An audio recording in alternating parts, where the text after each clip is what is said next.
ये भ्रम है कि जब सब दुख दूर हो जाएंगे तब आपका मन खुश रहेगा, जबकि हकीकत तो ये है कि आप अपने मन को खुश रखिए। सब दुख अपने आप दूर हो जाएंगे। किसी ने एक फकीर से पूछा, सब दुखी क्यों हैं?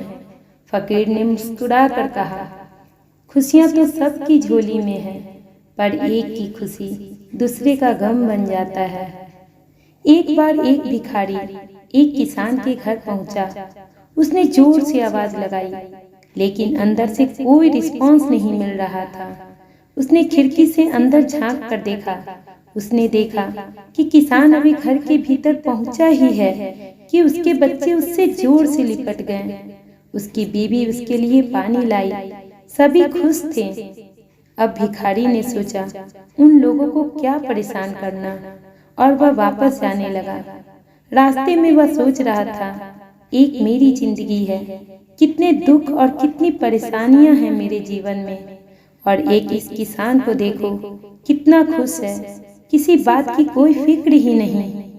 इधर किसान ने खाना खाया और फिर अपनी बीवी से बताने लगा कि बड़ी परेशानी है, 1000 रुपये लोन लेना पड़ेगा, साहूकार के पास जाना पड़ेगा, वो देगा कि नहीं ये भी पता नहीं। दूसरे दिन किसान साहूकार के पास गया, जिसकी एक कपड़े की दुकान थी, जो लोगों को ब्याज पर पैसे भी देता था। किसान ने उससे रुपए मांगे, और जब साहूकार उसे रुपए दे रहा था, तब किसान ने देखा वहां रुपयों के हिसाब किताब हो रहे थे। कोई 5000, कोई 10,000, कोई 20,000। अब जब किसान वहां से निकला तो सोच रहा था, एक मेरी जिंदगी है, 500 और 1000 रुपए के लिए भी सोचना पड़ता है, कितनी परेशानियां हैं मेरे जीवन में। और एक साहूकार को देखो कितना खुश है, कितना सुखी है, 1 लाख 2 लाख तो इसके लिए ऐसे वैसे ही हैं। किसान ऐसा सोचते हुए अपने घर जाने लगा। इधर साहूकार, जिसकी छोटी सी कपड़े की दुकान थी गांव में, उसे कपड़े लेने शहर जाना पड़ता था। अगले दिन साहूकार शहर गया। वहां एक सेठ जी की कपड़े की बड़ी दुकान थी। साहूकार वहां पहुंचा और कपड़े खरीदने लगा। वहां उसने देखा सेठ जी के लिए तार आ रहे थे। 1 लाख का फायदा हो गया, 4 लाख का फायदा हो गया, कोलकाता में फायदा हुआ, मुंबई में फायदा हुआ। यह सब देखते हुए और सुनते हुए साहूकार ने कपड़े खरीदे और अपने गांव के लिए निकल गया। रास्ते में वह सोच रहा था, कहाँ मैं एक छोटे से गांव का साहूकार 5000 10,000 में खेल रहा हूँ, और यहाँ देखो सेठ जी को लाखों में फायदे हो रहे हैं।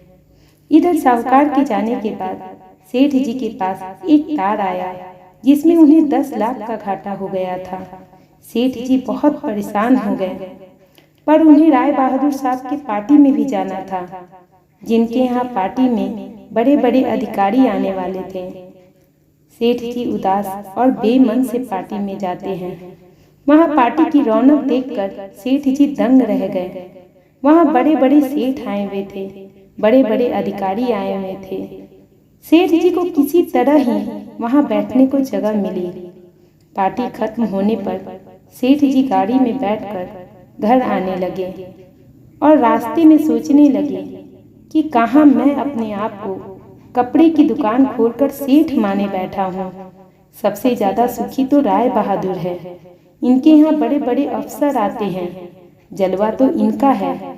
इधर पार्टी खत्म होने पर राय बहादुर साहब की तबीयत बिगड़ गई।